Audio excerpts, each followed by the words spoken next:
of the Rules, Election, and Intergovernmental Relations Committee. Today is Tuesday, June 30th.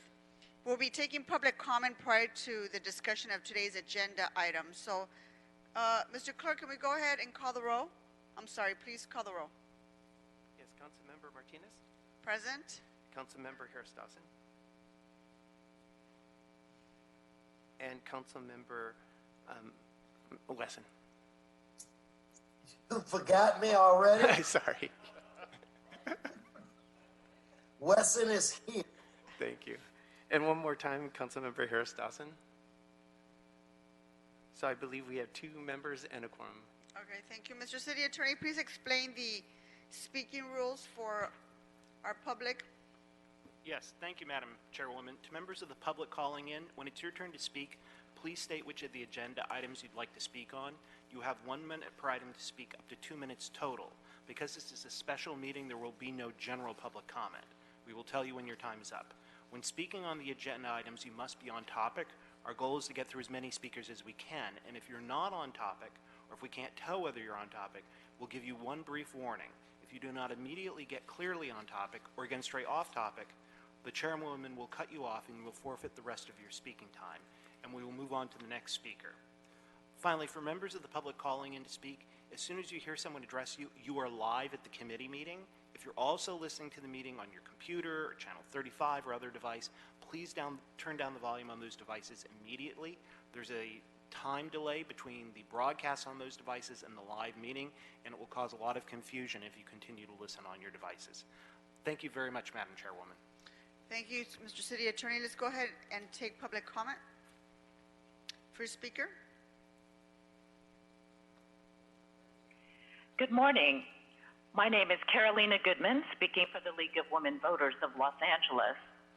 As Los Angeles City embarks on the 2020 redistricting process, and by the way, this is item number 1, there must be a complete ban on ex parte communications, period. This includes all communication regarding redistricting between commissioners or commission staff and groups or individuals. Require 14 days notice as allowed by the Bagley-Keene Open Meeting Act. People need more than the 3-day Brown Act requirement in order to be able to arrange their schedules to speak to the commission.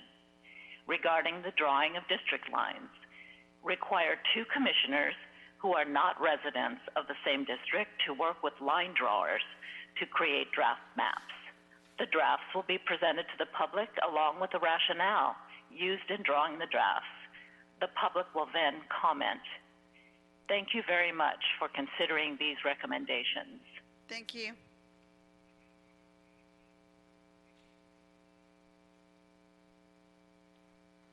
Please state your name and what item you'd like to speak on. Sean McMorris, item 1 and item 9. You have 2 you minutes. have 2 minutes. Go ahead. Hello, I'm speaking today to advocate for a better redistricting process in LA, one that is independent of council and mayoral interference and veto power. There are many good models to consider emulating, such as the state's model or the citizen-based independent redistricting commissions in Long Beach, Oakland, and or San Diego. In short, politicians should not be choosing their voters. While the city's current redistricting commission was a step in the right direction decades ago, it is far from ideal, especially amidst the backdrop of current LA corruption that has centered around abuse of power.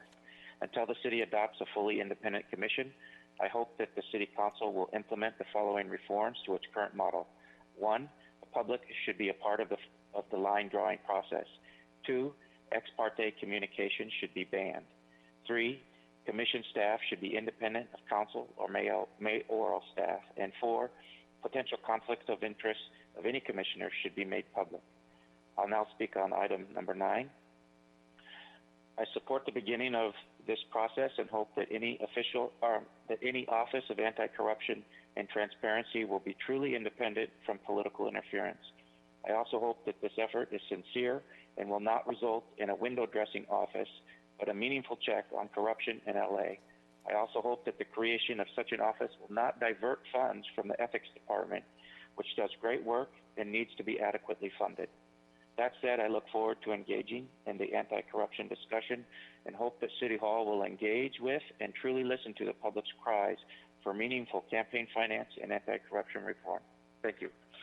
Thank Thank you, you. Speaker.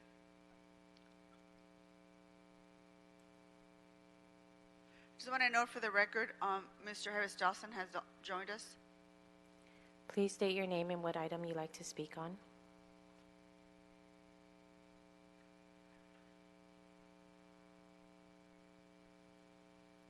Please state your name and what item you'd like to speak on. Hello? Hello, we can Hello? hear you. What is your name? It's Rob Kwan. I'd like to speak on items 1 and 9, and also note that the call-in information for dialing into the meeting wasn't read out. I'm sorry, the calling information information, hold on, Rob. The calling information was what? was not read out for people to Oh. dial into the meeting. All right, thank you. Go ahead, you have 2 minutes to speak on both items. Thank you.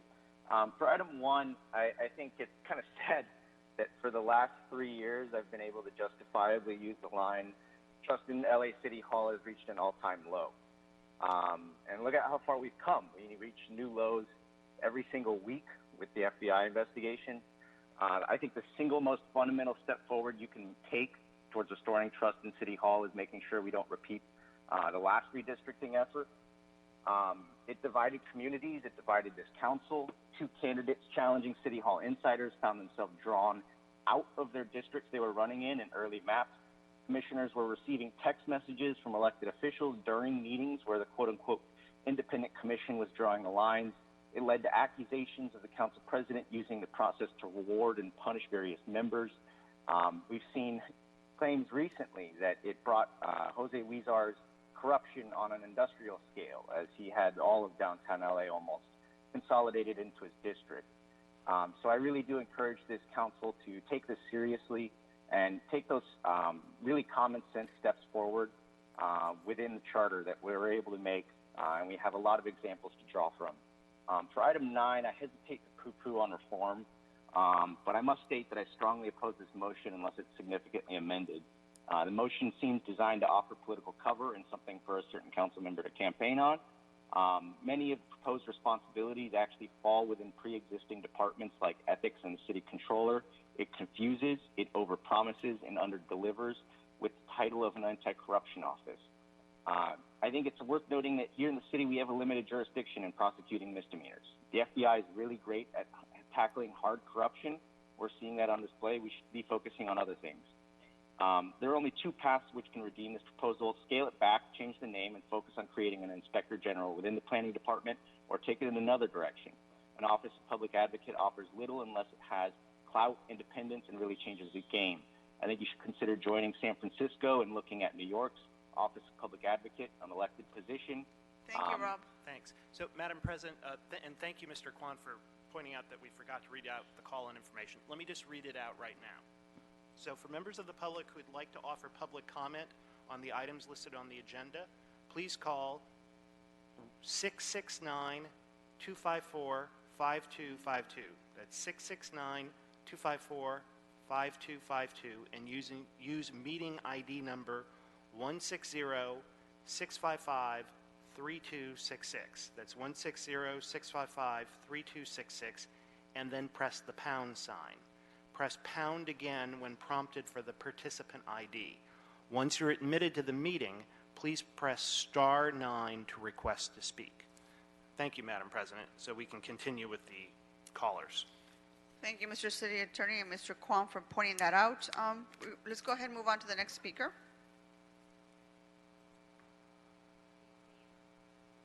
Hi, my name is Chris Roth. I live in CD14. I'd like to speak on items 1 and 9, please. I'm sorry, what item 1 and what's the other item? 1 and 9. Okay, got it. You have 2 minutes to speak on your items. Go ahead. Thank you so much. I would just like to uplift everything that has been said in this meeting by all of the other participants in the public comment process. Rob made some absolutely excellent points. We certainly need to be changing the way that we are doing public noticing for any meetings regarding redistricting. The Brown Act requirement of only 3 days is woefully insufficient. We should absolutely be making use of the Bagley-Keene Open Meetings Act as an example and provide 14-day notice. Otherwise, it's going to be totally impossible to get local turnout on these very important discussions. We also need to make sure that the blinds that we're drawing are absolutely done in a very public and transparent process. It's just absurd what kind of levels of backdoor corruption that this would enable if we don't do that.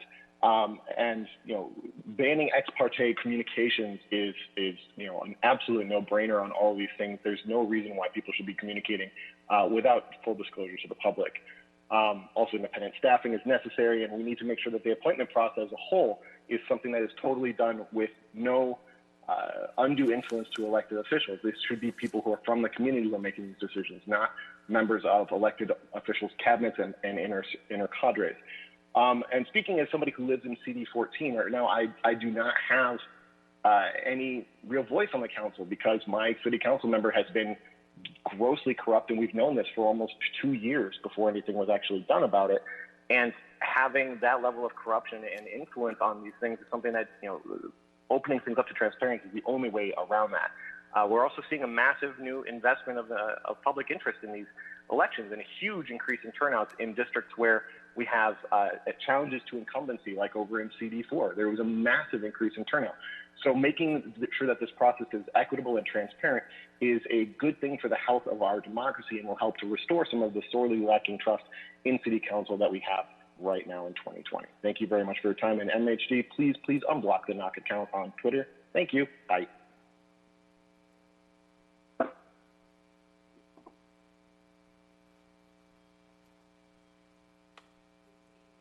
Please state your name and what item you'd like to speak on. Catherine McNanny, item 1. You have 1 minute. Go ahead. Hello, my name is Catherine McNanny, and I'm a resident of CD14. I was living downtown during the last redistricting process and remember very clearly how nasty it was. Recent media reports have shown a light on some of the favoritism and bullying between council members that plagued the last process. I am genuinely concerned about the potential lack of transparency and/or conflicts of interest of any newly appointed committee members or administrators. I therefore support a redistricting process that gives the public access to all communications received by and between appointed commissioners, as well as a selection process tilted towards transparency, inclusion, and independence. Thank you very much. Thank you.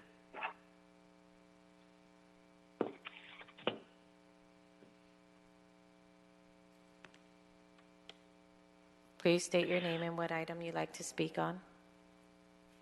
My name is Debbie Kinsinger, consulting biologist and CEQA planner, speaking on behalf of Kinsinger Environmental Consulting, Epic World Media, the Endangered Habitats League, and Blue Arch Investments for items number 5 and item 9, development of an Office of Anti-Corruption and Transparency, LA Act. You have 2 minutes. Go ahead.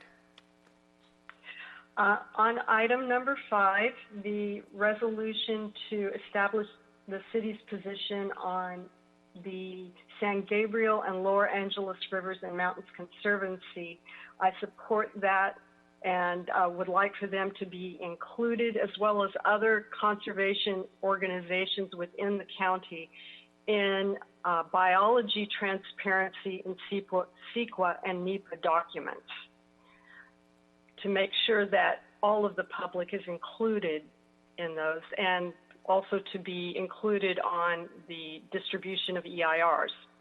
With respect to item number 9, LA Transparency Act, as part of LA Act, provide means and funding for public review of CEQA NEPA documents that have not addressed cumulative effects and/or mandatory findings of significance in biology.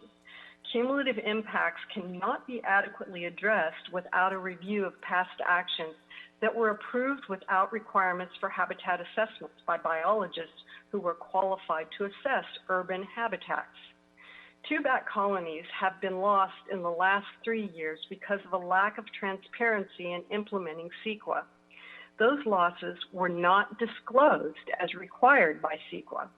Because city planning has not required projects to properly conduct habitat assessments for individual impacts for biology in urban environments, the city cannot adequately assess cumulative impacts going forward, especially without a review of past actions with potential impacts.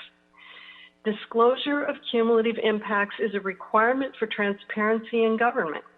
Transparency removes the cloak for corruption to occur. To better serve the goals of transparency within the project review process, provide funding for biology staff within the planning department to conduct this review of past approvals. Thank you, Speaker. Since the retirement of the last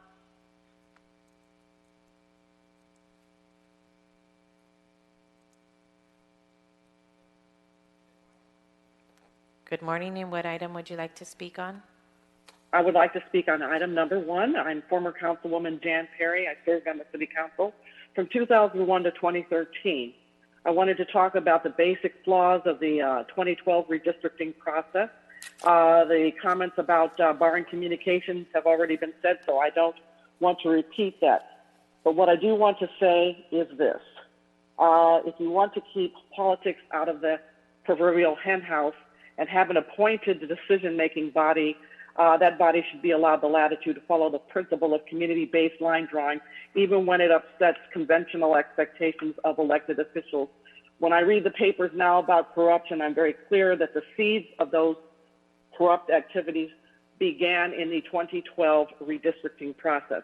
My recommendation is as follows, that the council make sure that a commission can operate without undue influence from elected officials and third parties.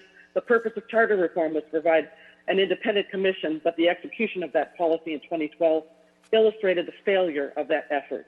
Also, make sure you hire a lawyer who has expertise in the Voting Rights Act. In 2012, the council failed to conduct a racially polarized voting analysis.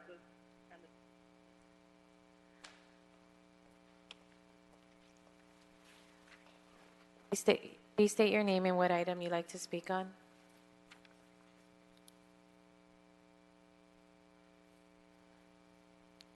Please state your name and what item you'd like to speak on.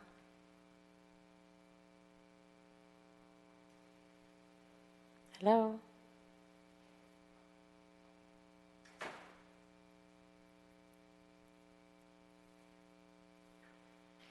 Please state your name and what item you'd like to speak on.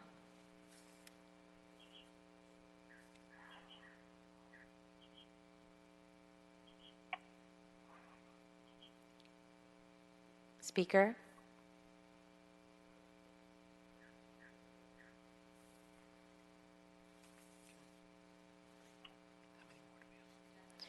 Speaker? Can you hear us? Please state your name and what item you'd like to speak on.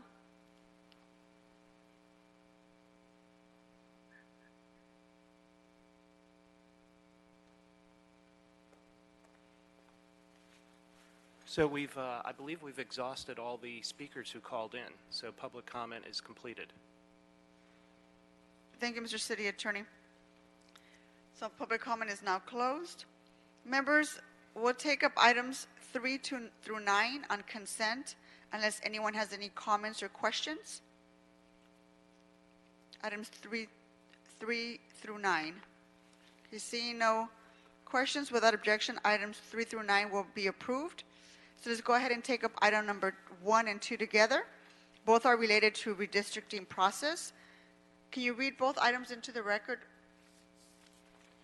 Item number 1 is a report from the Chief Legislative Analyst relative to the 2020 redistricting process. And item number 2 is a report from the Chief Legislative Analyst and a resolution relative to establishing the city's position regarding the city's 1920 state legislative program for SB 970 Umberg, which would change the date of statewide direct primary election to the first Tuesday after the first Monday in June in even-numbered years in which there is no presidential primary. All right, so we're going to go ahead and take item number 1 and 2. We have Mr. John Wickham here from the CLA's office to give us an overview on the reports. Welcome. Good morning. Good morning, members. Before you is a report from the Chief Legislative Analyst outlining the process to initiate the redistricting process for 2020. This is the third time that we've been through this process, and this is a charter requirement. The provisions related to redistricting are outlined in the charter, and it covers both the Los Angeles City Council and the Los Angeles Unified School District board members. This time around, we need to start a little earlier than we had in previous years because the city now consolidates its elections with the county. And so that has pushed up the requirements for conducting this process. The charter says that the boundaries must be completed by December 31st, 2021. However, the 2022 election is currently scheduled for March. And in order to complete the drafting of voting precincts, the county has informed us that they must receive our boundaries for council districts and LAUSD board members by October 6th. So even though our charter requirement is later, the county requirement and administrative requirement is earlier, and we must meet that requirement in order to have the boundaries ready for the March 22 election. And so in order to meet that, we need to start the technical process immediately or very soon in order to identify software that will allow the public and allow the commissioners to draft boundaries, to start identifying data sources that could be used in that process, to allow the appointing authorities to the commission to identify their commissioners and make their appointments, to begin the process of meeting. There's a lot of technical work in getting the meetings going, especially now in the current conditions with the pandemic. We will have a lot of technical components that we did not have in previous situations. And the commission, one of the things that they do is hire their own staff. They are independent commissions. They hire their own executive director. They hire their own staff, and they do their work independent of the council. So it's necessary to get all of that work going now so that they can begin the work of reaching out to the public, holding public hearings, gathering public testimony, allowing the public time to draft proposed plans and submit those for commission consideration, and then allow the commission to consider and prepare plans that they would recommend to the council. Once that's done, the council would consider those plans. The council has the authority to revise those plans as necessary. At the end of the process, once council has agreed on a set of plans, the council requests the city attorney to draft an ordinance that provides the metes and bounds of each district. Those are very technical ordinances. They require the Bureau of Engineering to identify every street segment that describes a district boundary, and that takes a little bit of time to do. And so we need to get all that work started now.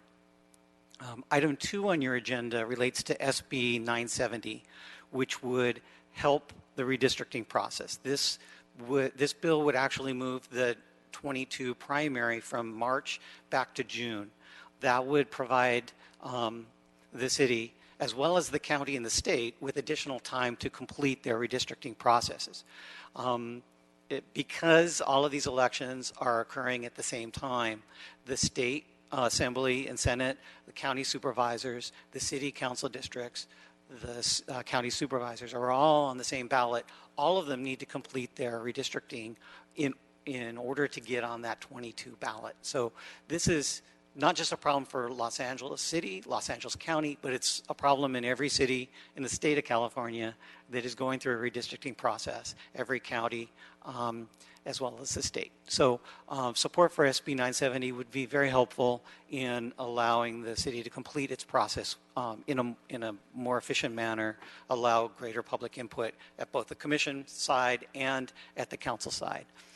And so the CLA has a report and a resolution recommending support for SB 970. So I'm available to answer any questions you may have. Yeah, I have a few questions. So what happens if the Census Bureau is provided with additional time to finish the 2020 census? That will be a problem. Okay. And currently, I believe that requires the Congress to approve or authorize the Census Bureau to submit their data later. Currently, they're required to provide the redistricting data by March of 21. There was a request to delay that to July of 21.